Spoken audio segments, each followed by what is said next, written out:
Back to Celtic State of Mind. I'm John Dykes, and this afternoon I am delighted to be joined by Laura Bradburn and Kevin McCluskie for what was a decent afternoon's performance. Laura, we're 50 games into the age of Ange. There's 8 league games to go, unless I've got my sums wrong. 8 cup finals, all the cliches in the world, but that's one step closer to retaining or reclaiming our league title. Overall, how happy were you with that performance, Laura? Listen, the thing that you're saying there about 8 games to go and all that kind of thing, the important thing to remember is the title is in our hands at the moment. The way things stand, only us slipping up is going to be what loses it. So from that point of view, a performance like today's, if we could get one like that every week for the rest of the season, I'd be absolutely delighted with that. I thought, although we talked at half-time about those couple of chances that Livy had in the first half, beyond them hitting the bar and Joe Hart making that save, they didn't pose very much else of a threat. We looked like we were creating a lot of chances. We scored 3 goals, perhaps could have had more. It was a little bit back to the way we had been playing closer to the new year rather than the last 5 or 6 weeks, which have been a bit more hesitant. But I thought we were oozing confidence today, and we looked like we were out there to do a job. And whether it figured in the players' minds that hoodoo that we talked about before the match, they certainly looked like they were there to make a point and certainly made it. Well, this is the thing, Kevin. We said before the game, we need to crack on and win this game and smash any hoodoos and put all that behind us, and that's exactly what we've done. In terms of a performance, we're at that stage. All the cliches get rolled out about, it's all about the actual result, and the performance comes second, etc., etc. But surely when you come out and you win so convincingly, and there's so many good performances within your team, that it builds the confidence, it builds that momentum. Things that, if you look at the record that we've had over a lengthy period of time, you wouldn't say that the team lacked momentum or confidence, but there's been a few occasions in recent weeks where the performances haven't been there, and we might have struggled against teams that you would have expected us to blow away. And today I just felt that we did that. We absolutely looked a step ahead and a step above Livingston. Yeah, we certainly did. This, I think this is kind of what Laura's alluding to. This has been our best and most complete performance that we've had since Motherwell. So that's going back, 5-6 games if you take in the Bodo Glimt matches as well. So it's been a while since we've put in this kind of performance, and we really needed it today for so many reasons. To say there's getting that hoodoo off the back here at Livingston, there's getting Paul his first victory in a show with me and Laura, which I think was probably playing in the players' minds more than anything else. It was playing on my mind, mate. I'm not letting you forget it either.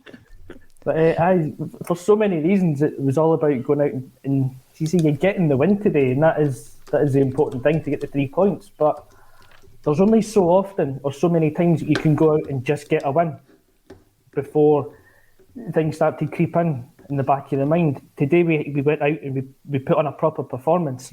We dominated it from start to finish at a ground where we've been terrible though for the last 2 or 3 seasons that we've been going there. Mm-hmm. So I think psychologically as well, everything about this win today is massive for us, and it puts us in a really good place going into, is it the final 8 league games, as he said? So Yeah. No, I think it's a good point you make there. We blew away Rangers in the first half of that game. I thought we were quality in the second half as well, and we maybe just didn't create as many chances as we did in the first half. We followed that up, I thought, with a really decent performance against Motherwell. But then since then, first half against Aberdeen was good, second half not so good. Raith Rovers and was quite critical of the performance in that game. We've had the 2 defeats to Bodo Glimt, and of course we scraped by against Dundee. We drew against Hibs. Wednesday night wasn't so bad. I've got to say Wednesday night wasn't so bad. It was nothing each at half time. But I think today, Laura, it gives you that kind of idea that, if there was anything that was just niggling or hanging around, it's almost as if we blew it away today with that performance. How big a part of that was down to the changes made by Ange? I think you can sum it up even just by looking at the scorers. I talked at half time about how I thought that 3 of the 4 performers had an impact, and that James Forrest perhaps hadn't had the impact that you would have hoped that he would have. But I mean, he had a much better second half for me. Obviously, capped it off with the goal as well. Looked dangerous in that second half. I'm not sure. I couldn't tell exactly from watching it what the change was in the system that we were playing that brought him more into the game. But certainly, he was great. And when he gets through in those one-on-ones, he's a pretty. You would be silly not to back him in a one-on-one like that to get a goal. So it was a really great run and great finish from him. Tom Rogic, I thought, was back to his best.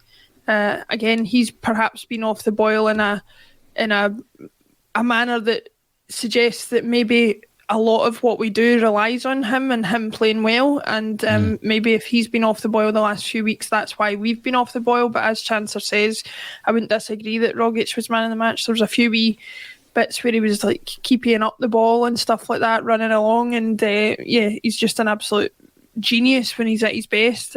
But I think changes or no changes, what you saw from the team today was exactly what we want to see, which is a team working as a team, working together, knowing everybody's role inside out, searching constantly for those goals. That old thing that we keep talking about from back at the beginning of the season in the training session about Ange saying we never stop. Well, unfortunately, in some of the games that we've alluded to over the past 6 weeks, we have looked like we've stopped. Today we didn't. We kept going to the end. We were still searching for goals even when we were 2 up and we had 3 in the bag. And like I said, if we can just keep that going between now and the next 8 or 9 weeks, I think it's going to be very hard for anybody to overturn the lead that we've got. Yeah, Tommy Rogic has been brought up. Kevin McCluskie last week. Dan, who made his debut on ACSOM from over in Australia, says that everybody over there has a shrine to Tommy Rogic in their house, which I thought was fair enough. Absolutely no problem with that whatsoever. Let's have a wee chat about Rogic. I've managed to pronounce his name twice differently there in the space of 60 seconds. Let's have a wee chat about his season, the season that he's had. And we've spoken so many times, Kevin, about, he'd been written off. He'd been written off. You look at last season, there were so many players that you thought, right, their time has come to an end at Celtic. We need to have a clear out. We've had a clear out. And I don't think many would have grumbled too much had he been one of the guys that left. What a season he has had. Yeah, I think he's gone off the ball a wee bit, like a lot of players over the last 4 or 5 games. But today, if that's the kind of performances that he's going to serve up in the running, he's going to be massive for Celtic. He is going to be, yeah. And I think you're spot on with what you said, and we've said this on previous shows. If Rogic had left last summer or the summer before, a few people would have batted an eyelid at that time because he wasn't in the team and he wasn't playing well when he was. He wasn't the influence that he had been and that he's become again this season. And now he's pivotal to how we play. And, you've got to put that down to him himself for getting himself back to the level where he was, but also Ange for just getting the best out of him, putting him in a system that works for him and playing a style of football that works for him. For the first time in the decade or so that he's been with us, he's playing 90 minutes consistently, week in, week out, and he just didn't do that before. And you've got to ask why. Or how could he not have done it before? Was he being mismanaged? Was he being mistrained? Whatever it is, Ange is getting the best out of him. And a fit, on-form Tommy Rogic is a frightening prospect to be coming up against. So, yeah, long may we can kind of keep him at his peak of his powers for the remainder of the season. Yeah, I mean, he's one of the guys that he's now in his 10th season, Laura. It's hard to imagine, isn't it? 10 seasons at Celtic. Although he never kicked a ball for us in the 2014-15 season. There has been a few campaigns where he's played more than 30 games, but he's on his way to perhaps playing more games for Celtic this season than ever before. And I was looking at that and his performances to try and be as fair as possible and say, he's maybe needing a rest. He's maybe ran his race this season. We've spoken about the players coming in from Japan, back-to-back seasons, and it's almost as if it plateaued. Hatate was one of the examples we had mentioned at the beginning of the game. But it almost seems now, going back to your point about using the squad to its maximum, has worked today. We brought these guys back in, and I thought Tommy was rejuvenated this afternoon. Yeah, I think the problem is, like we were talking about before the match, about this, you play your strongest 11 out every week. They are not, robots. They're not stats. They're not a stats sheet that you're putting out on the park. They're human beings whose levels will fluctuate week to week, whose tiredness will fluctuate week to week, whose ability to play against certain teams will be different to their ability against other teams. And so I think the squad game is something that we need to accept as a part of the modern game, with the intensity of the teams that we play against, their own physical fitness versus ours, and if we want to reach the top of the game, you're talking about 50 or 60 games a season if you get to the latter stages of Europe, which is where the ultimate target is. So to say that 11 guys on a park can play 50 or 60 games a season it is naive, and I think Tommy Rogic is a really good example, somebody who nobody is unaware or of the struggle he has sometimes even to complete 90 minutes. He looks as if his fitness levels have improved in that regard. He has completed 90 minutes on more than one occasion this season, and also when he has been on the pitch, more importantly than not, he's been very, very effective. And I think that's what we need to look at, is if you change the attitude of the supporters and of the people watching the team, is it's not about game time for players a lot of the time, it's about effective game time. So if a player's only effective for 60 minutes every second game, but they come on and score a hatload of goals or create a load of chances, then that's the way to best use that player. And going back to your breakdown in the last 6 weeks or so, although we haven't played great, the results, barring getting put out of Europe, actually haven't been terrible. And so actually maybe that's just what we need to accept, that there's going to be a down period, but as long as you're still getting the wins, as long as you're still getting the victories, then you can return to the form that we've seen today, and hopefully will for the end of the season, where you're back flying, blowing teams away and scoring loads of goals. If that's the patch, then I'm pretty happy with it, Laura, like you said, because we were grinding the results out largely. And if you have to sacrifice those couple of games in Europe, although going into them we didn't want to sacrifice them, by the end of the season, if you get that league title in the cabinet, then it's going to be worth it. Now, indulge me for a moment. We're sitting here at 30 games played in the league. There's 8 games to go. We know that it was Andy's 50th competitive game in charge at Celtic. Kevin, as I say, indulge me just for a moment here. I'm not getting ahead of myself, but if we maintain this form and we manage to continue this unbeaten streak and we win the title, in terms of modern day Celtic, how big is that in terms of the turnaround? Because we've heard the Wim Jansen comparisons, we've heard the Martin O'Neill comparisons. As Postecoglou walked into a shambles at Celtic, the personnel turnover was huge. We asked the question at the beginning of the season with Kevin Graham, basically saying if we're in touching distance of Rangers by January, we'll be happy. We're sitting top of the league and it's March. So how big an achievement would this be should we manage to do it this season? If we can do this, I think you've got to look at this being probably the biggest single achievement of a manager in his first season at Celtic, in terms of turnaround of a club, as you say. If you highlight Janssen, he came in off the back of Tommy Burns, who'd built a team that was playing really good football but just couldn't win anything. There was a basis of a team there, and he just solidified it with a few good signings and won us the most amazing title to stop their 10.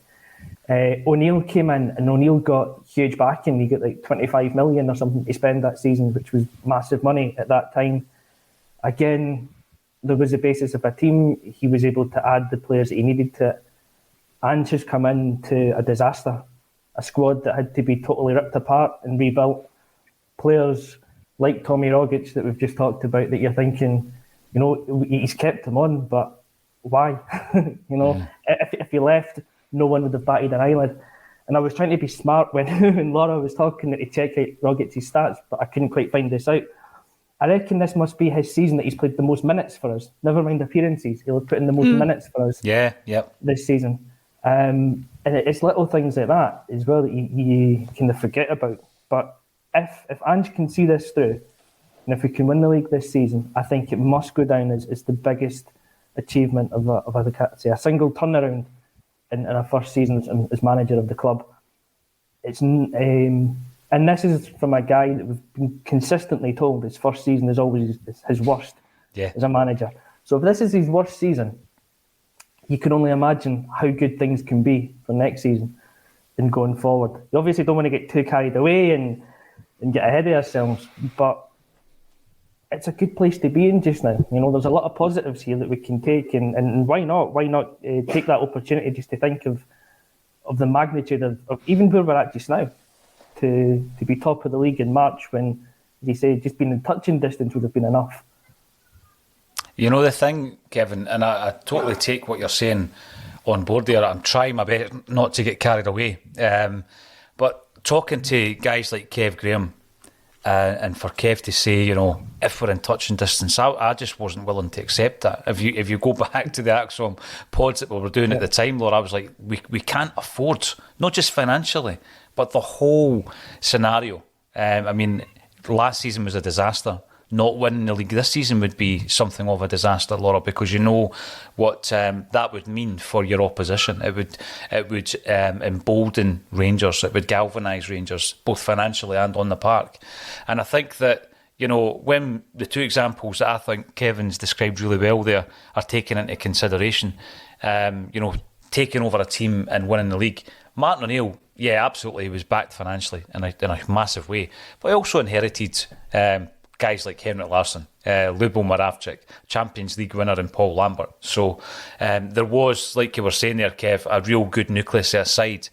At the beginning of this season, and I've said it a couple of times recently, we're basically cobbling a team together. There was a few games just at, you know, the beginning of the month there where we didn't have that many players who'd played more than 50 games for Celtic. It was Callum McGregor and Greg Taylor. We were playing a 16-year-old in a Champions League game at the start of this season, which just shows how far we'd fallen. You know, Ben Doak, Dane Murray, these guys have all had game time. And Joey Dawson, you know, we buy him from Scunthorpe, and basically he's bought for the B team. We end up having to use him. And when you take all of this kind of stuff into consideration, Laura, again, and I reiterate, not getting ahead of myself, but if Ange is able to complete this in the first season and win the league, how big is it for you compared to the other managers we've mentioned?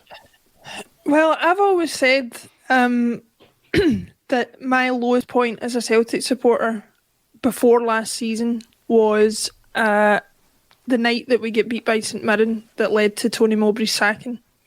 I thought we were so off the pace domestically, and the idea of a run in the Europa League, never mind even getting to the Champions League, I genuinely thought at that time was going to be years away. Now, there's a part of me that thinks that perhaps as a Celtic supporter you can be too negative sometimes and think that it's all absolutely terrible and that things are miles away from happening, and actually it's never the truth. But honestly, when Tony Mowbray gets sacked, I just thought he's taken it so far backwards that you know, the type of football that we saw under Martin O'Neill, the type of Champions League nights we saw under him and Gordon Strachan were, you know, a thing that a generation of Celtic fans weren't going to see. Because I remember growing up and Champions League was just something that Celtic weren't featured in. So when I was a teenager and we started getting into that was a dream come true. And I thought, well, here we're entering another phase where that isn't the case.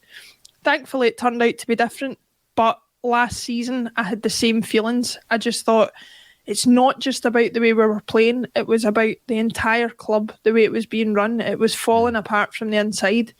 And I just genuinely thought, you know, to even have a functioning club who can make decent signings, who can put in decent performances on the pitch, to have a manager who doesn't consistently berate the fan base and accuse all and sundry of things rather than look inwardly at their own limitations, I thought, that kind of thing is going to be a mile away. And in comes Ange, calls a spade, but not in a negative sense. I always thought that when Steven Gerrard started for managing Rangers, he would call a spade in a way that almost came across as a bit disingenuous to me, like he was trying to be the big man and actually was saying things that weren't necessarily 100% true, but was trying to be provocative and shocking.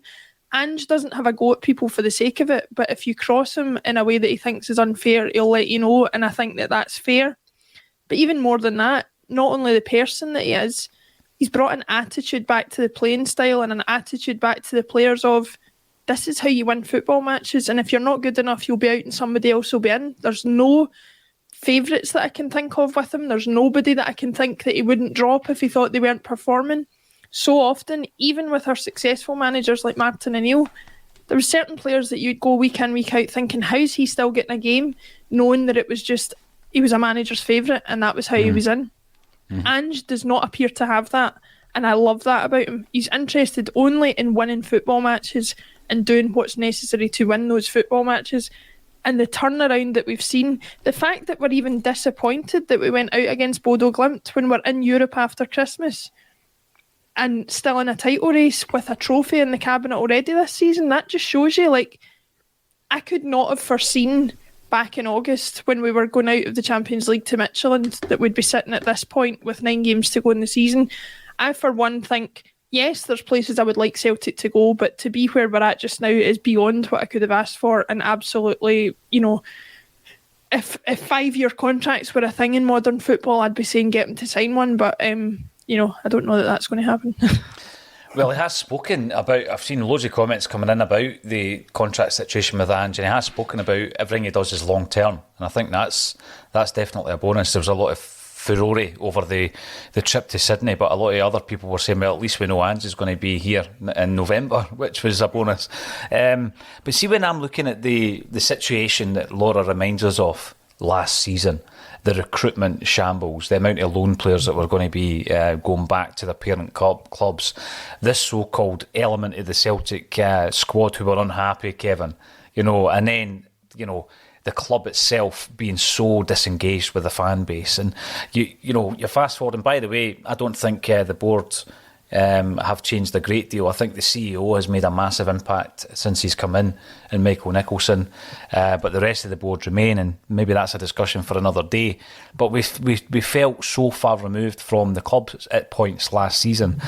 Ange comes in, and I look at some of the players we've already mentioned, Tommy Rogic and Ange's, you know, part that he's played in his turnaround.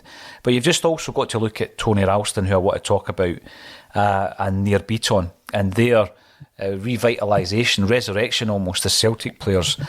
Joe Hart's football career has been resurrected since Ange started working with him. And what about Starfelt? Starfelt, he's persevered with him. You know, when it would have been easy to drop him and bring in Welsh, he's persevered with him. And now what we've got is we've actually got a central defensive partnership that, could I go as far to say we even trust Carter Vickers and Starfelt? Because there's been certain moments this season where I didn't feel that. You've just got to look at the league table. We've got the best defensive record. So in terms of the impact, and the impact that he's had on individuals, it's not just one or two players. I would argue that he's had that on half a dozen players, Kevin. I think you're spot on again. Yes, he seems like a very personable guy, the kind of guy you could just get on with. As Laura says, he calls a spade a spade. He does that in interviews. You could imagine him doing that to you in training as well. If you're not performing, he'll let you know. And I think as a player, that's what you want, because it helps get the best out of you. And he's certainly done that with certain players. And the ones that you've mentioned, so Rogic, yes, could have happily seen him leave a couple of seasons ago. Ralston was nowhere near the team and was being laughed at and ridiculed anytime he was getting near the team, even just last season. Beaton's another one that a lot of fans would have been happy to see leave last season. There would have been no fanfare had he gone. But Ange's come in and he's seen something in them. And it might be that it's a personality thing with them. He sees that they're triers. They've got a winning mentality maybe. And he likes that. And he's able to then get the best out of them, which no one else has managed to do. And this, again, then comes back into what he's doing with the team. In my opinion, it's as, you know, Laura says, it's not about having maybe that settled strongest starting 11 every week. It's having the strongest 11 for every single game. And that's what he's done now with somebody like Ralston. He's made him a player that can play in certain games for us. And when he does come in, he puts in a performance that we're now, you know, we're proud to have him as a Celtic player, which, you know, 12 months ago, 18 months ago, was I thought I'd have been ridiculed for saying. Well, Amy Canavan was ridiculed for suggesting, the mere suggestion that Ralston should come in for John Joe Kenny last season. And you look at him now, it's got to the stage now, Laura, where you look at the performance of Ralston today, nobody even thinks about Ralston in the same vein as they did last season. There was a moment where he's tried a spectacular finish and the Celtic fans gave him a big cheer because he absolutely scuffed it. But overall, his performance was excellent today. He's always got room. He always seems to have room. He always gives guys like James Forrest an out ball. He does the same with Abada when he's teaming up with Abada. His work rate is unbelievable. I mean, in terms of him being regarded as a player who, again, had he gone to St Johnstone after his loan deal, or had he gone to Dundee United, no one would have batted an eyelid. And look at him now. He's actually an asset to this squad. And he can step in like he did today with Juranovic sitting on the bench. He can step in and be a big part of the victory as well. And I think that at the beginning of the season, Laura, him and Griffiths were both given 1-year deals, weren't they? And you'll remember the kind of fallout from that. We got 1 out of the 2 right, but the way Ralston's gone about his business, he must look at Ange and just think that he's got a mentor in Ange Postecoglou. I think the thing with Ralston is it's I would take it even further than saying you don't think about him in the same vein as you did last season. I would give him a big enough compliment by saying you don't even think about him sometimes, and I mean that in the positive sense of, like, last season, had you looked at that lineup and they had Ralston's picture next to the lineup today, you'd have gone, Anthony Ralston, oh, we must be playing the second string, we're no caring about this game today, blah blah blah and all that. Folk weren't even talking about the fact that Ralston was in the team in a lot of ways, apart from the fact that he hadn't been in the previous few games. It was certainly not seen as a negative. And given the fact that the player he was replacing is Juranovic, who's one of the best players we have, is a massive compliment to Anthony Ralston. Going back to Ange calling a spade, I think his man management skills are exhibited in no better way than in the change in performance of Anthony Ralston. Perhaps what Anthony Ralston has needed is somebody to say to him, listen, you're not going to play every week. We have better or more natural footballers at the club than you. But you can be a vital cog in the machine at various points in the season, and when I bring you in, you better be ready to do your job. And maybe that's enough for Anthony Ralston. I know as a Celtic supporter, if I was playing for Celtic and somebody said that to me, you're not going to play every week, but when you do, you'll be important, that would be enough for me as a Celtic player, personally. Mm-hmm. And so for him to come in and do what he's done is absolutely fantastic. And I think also, perhaps what we maybe fall into the trap of doing is praising his attitude, when actually we should praise his ability a little bit more than we do. I think he, going back to the statistics side of things, not to sound too much like Alan Morrison, but Jim was talking about on Friday the fact that in an attacking sense anyway, and in an assisting and scoring sense, if you exclude Juranovic's penalties, Ralston's actually been more deadly going forward statistically than Juranovic this season. Now, it might be because he's played slightly less games, but you can't argue sometimes with the numbers on the sheet. And I think all we can say about Ralston is he's the epitome of what I would want to see in a Celtic player. It's not necessarily all about ability. Sometimes it's about attitude. But what it also shows is you can change what you get out of a player if you manage them correctly. There's something that Neil Lennon didn't see. There's something that Callum Davidson didn't see. There's something that, and you could go back and back and back from when he was 17 years old and made his debut, 5 or 6 years ago now. There's been a succession of football managers who've not seen something in Ralston. Ange has come in, looked at it slightly differently, and has got the best out of him. And if he's doing that with him, you can bet your bottom dollar he's doing it with 99% of the other players at the club.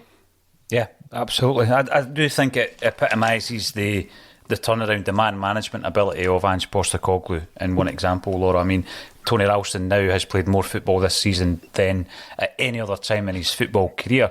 And we've got to take that into account. Him, Rogic, these guys aren't used to playing the amount of minutes that they've been playing this season. So it takes us back to that point that we made at the beginning of the show around, players dropping out, coming back in as the season progresses. It wouldn't be right, I don't think, to finish off today, and thanks everybody for tuning in. We've been 1,200 strong live, without talking about two other players, Jamesy Forrest and Daisen Maeda, because both have come in for a fair bit of criticism. I'll start off with Maeda. He wins the penalty for us, he scores the opening goal, and he forces the Livy player to turn the ball into his own net by basically doing what we know he can do and getting in about their mince, as they say. How impressed were you, Kev, with Maeda's performance today? Yeah, I was very impressed with him. Very impressed. I thought his first half performance was excellent. You know, he was doing all that kind of the unsung work that he hadn't been getting the praise for beforehand, and we were beginning to notice it a lot more today because, as I said, at half time I think we were looking for it a bit more. But he was doing the high pressing stuff, closing down the keeper. It was quick reactions to get the shot away that led to the penalty. His movement was brilliant. I thought in the first half he was a real nuisance, and he carried it on in the second half. As you say, it's his presence just being there that causes the mistake for the second goal. He had a chance as well. Would have been on the hour markish, I think. Yota's come down the left-hand side and swung in across, and that's the kind of delivery that Maeda's been crying out for. And he was unlucky keeping with a decent save. I felt his overall impact in the game was positive, and I can't really have any complaints about what he did today. Same with Jamesy Forrest, and in all honesty, first half he was probably a bit quiet. As kind of Laura said, a lot of the play was coming down the left and ignoring him. But whenever he got the ball, he was trying to make things happen. He's maybe the end product wasn't always there, but he didn't give up, and he had that one clear chance and he took it. And again, he made himself a nuisance, and he's just finding his way back into the team after lengthy absence as well. So I think you've got to account for that rather than just expect him to come back in and be the player he was 2 seasons ago. It's not going to happen. He's going to take a bit of time to get up to speed. But in general today, again, I thought both of them were very, very impressive. You've already spoken about Forrest today, Laura, and I agree with Kevin. I thought that, I'm not going to go as far to say he was back to his best, but he contributed well to today's game. He's been written off so many times in his Celtic career, hasn't he? But you've got to take into account the fact that the last 2 seasons, this season included, have been hampered so much by lengthy injury layoffs. If he's coming into form and Maeda's coming into form, then you've got other players to come back like Kyogo, like Turnbull. This is all happening at the right time. We've spoken about a lot of our creative players all hitting a bit of a dip in form over the last few weeks. Jota looked back to the Jota of old. Rogic, we've already spoken about. O'Reilly, I thought when he came on against Hibs, was one of the best players on the park. If it all clicks with 8 games to go, then it's going to be massive for Ange, isn't it? Yeah, it might be the inverse of a lot of our players dropping in form over the last few weeks, is that they all peak at the right time as well, and that's what you hope for. There's a reason it's called the business end of the season, and it's because looking at any of the fixtures we've got coming up on an individual basis don't seem that intimidating, but if you place on top of it the fact that you've got to keep a lead at the top of the table when you've got less chances to slip up and less chances to make it up, that's where the pressure comes in. And I think if the players can get to a point, the fact of the matter for me is if they can get to a point where their form is so good that they're blowing teams away, pressure doesn't come into it then. If you're scoring goals freely and you can beat the team in front of you on a week-to-week basis, your position in the league or what other teams are doing, what your opposition is doing, what your main rivals are doing doesn't come into it. You just play your game and you blow the teams away. And that's certainly how it looked today, and that's how I hope it continues towards the end of the season. Obviously, we've got Rangers to play again early April, and that's a game that you would, of all the games left, you would think is going to be the biggest issue for us. But having said that, for all their escapades in Europe, and I'm not petty enough to say that it wasn't a great result against Dortmund, that absolutely was, but they haven't replicated the form that you saw them play against Dortmund domestically. They have struggled domestically, and they seem to continue to be doing that. It was a scraped win yesterday. They are not a team who is flying, and we look like a team who's, like you say, returning to good form, hopefully off the back of today. And if that continues, then I don't think we've got anything to fear going forward from them or from anybody else. We just need to do what Ange says, don't look at the neighbours and concentrate in our own back garden. Yeah, absolutely. And it's been an enjoyable afternoon. As I say, 1,200 of you strong live on the chat, watching on the various platforms. If you have been watching on YouTube, make sure you subscribe to the channel, click the notifications bell, like the video, get involved, retweet, all that kind of stuff. Thanks very much. It's greatly appreciated. And all that's left for me to say is Celtic sit pretty, 3 points ahead of the nearest challengers at the top of the league. Is thank you once again, Laura Bradburn and Kevin McCluskie, for joining me on A Celtic State of Mind.